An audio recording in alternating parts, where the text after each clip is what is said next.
ছুটি রে, তোর ভালো বউ সাজার সব চেষ্টা চলে গেল।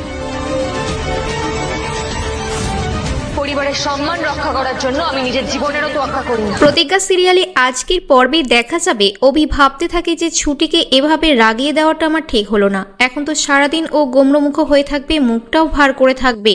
মাঝে মধ্যে আমি কি যে বলে ফেলি, মনে হচ্ছে ছুটির সাথে আমি নিজেকে বেশি করে জড়িয়ে ফেলছি। হয়তো মেয়েটা মন খারাপ করে আছে, যাই দেখি কি করছে। অন্যদিকে ছুটি রাধাকৃষ্ণের জন্য মালা গাচ্ছিল আর বলছে ওনার তো কোনো আগ্রহই নেই এই পুজোটা নিয়ে। ভগবান ওনাকে যে কি দিয়ে বানিয়েছে একমাত্র ভগবানই জানে। অভি ছুটির সামনে এসেই থমকে যায়। হঠাৎই ছোটবেলার পরীকে দেখতে পাই ছুটির মধ্যে। এ কি, আমি কাকে দেখছি? ছুটি দোলনায় বসেছিল। তখন অভি আবেগে ভেসে গিয়ে ছুটিকে পেছন থেকে দোল দিতে থাকে। ছুটিকে হঠাৎ বলে ওঠে, এই তো আমার পরী, কোথায় ছিলিস এতদিন? প্রতিটা মুহূর্ত তোকে আমি মিস করি। আজকের দিনে তুই আমার কাছে আবার ফিরে এসেছিস। মালা গাঁথতে গাঁথতে বরের সাথে দোল খাওয়া, দাঁড়া তোর ব্যবস্থা করছি, ঝুমকি বলে। ঝুমকি ছুটির ক্ষতি করতে গিয়ে নিজে ধাক্কা খেয়ে পড়ে যায়।